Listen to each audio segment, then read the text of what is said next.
Pour faire l'exercice numéro 25 et l'exercice numéro 26, vous devez vous rappeler de la méthode pour additionner des fractions de même dénominateur. Donc là, vous voyez que toutes les fractions que vous devez additionner ou soustraire dans les deux exercices ont le même dénominateur. Donc je vous rappelle la méthode. Le dénominateur sera le dénominateur commun aux deux fractions. Et le numérateur, ça sera soit la somme, soit la différence des deux numérateurs que vous avez précédemment. Donc là, on voit bien 5 plus 2, ça fait 7. 11 plus 6, ça fait 17. 9 moins 2, ça fait 7. 16 moins 5, ça fait bien 11. Et on passe à l'exercice 26. On a la même chose. 4 plus 1, ça fait bien 5. Ici, c'est pareil. On a le droit de travailler aussi avec des nombres décimaux. Dans ce cas-là, le résultat, on ne peut pas appeler ça une fraction. On appellera ça un nombre en écriture fractionnaire. Et donc là aussi, la même chose. 23 plus 46, ça fait 69.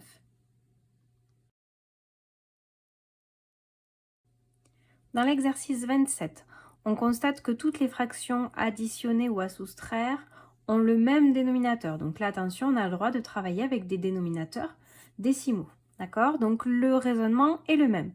Sauf que cette fois-ci, une fois que vous avez additionné ou soustrait vos fractions, vos résultats vont devoir être simplifiés. D'accord? Donc je vous rappelle la méthode. Pour simplifier une fraction, on va diviser le numérateur et le dénominateur par un même nombre. D'accord? Vous pouvez également décomposer le numérateur et le dénominateur en produits de facteurs premiers. C'est la même chose. D'accord? Donc là, on voit que 18 et 4 sont dans la table de 2. 18 peut s'écrire 2 fois 9. 4 peut s'écrire 2 fois 2. Attention, 9, ce n'est pas un nombre premier, d'accord? Donc là, je n'ai pas décomposé en produit de facteurs premiers. J'ai juste décomposé pour simplifier. Donc là, je peux simplifier par 2 et donc mon résultat est égal à 9 demi. Ici, 15 et 6 sont dans la table de 3, donc je peux simplifier par 3. Ici, on peut simplifier par 2 parce qu'on voit que c'est deux nombres pairs. Donc ça me donne ça. Là, on travaille avec des nombres décimaux, mais c'est la même chose. Ici, le dénominateur est décimal. D'accord, mais il n'y a pas de souci. On peut aussi simplifier. Et donc, on obtient ça. Donc, on peut travailler avec des nombres décimaux. Ou sinon, on peut multiplier par 10 le numérateur et le dénominateur pour que ça vous donne une fraction, donc qui est égale à 6 septièmes.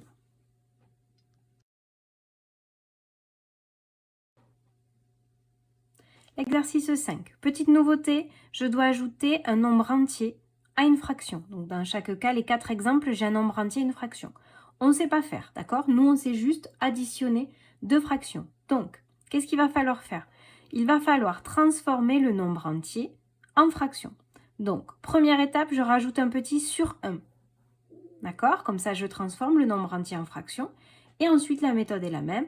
Je dois toujours additionner des fractions de même dénominateur. Donc là, en fait, je vais transformer cette fraction-là pour avoir un dénominateur égal à 10.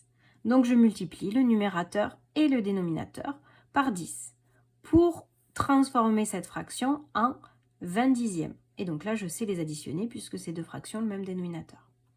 Ici, c'est pareil. Dès que j'ai un nombre entier, je rajoute un sur 1. Première étape. Deuxième étape, l'autre dénominateur est égal à 6. Donc, je multiplie la fraction, le numérateur et le dénominateur, par 6 pour avoir des fractions qui ont le même dénominateur. Ça, je sais faire. Ici, avec les soustractions, c'est la même chose. Ce 3, je rajoute un sur 1 pour transformer en fraction. Ensuite, l'autre dénominateur est égal à 3.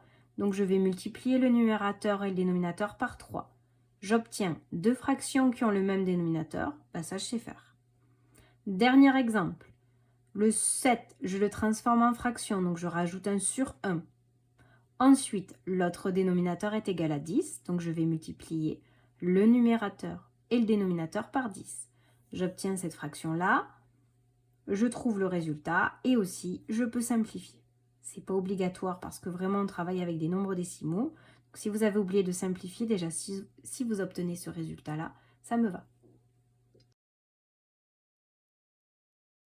L'exercice 6, même méthode que précédemment, on travaille avec un nombre entier et une fraction. Donc la méthode c'est je rajoute un sur 1 pour transformer le nombre entier en fraction et ensuite je multiplie par l'autre dénominateur.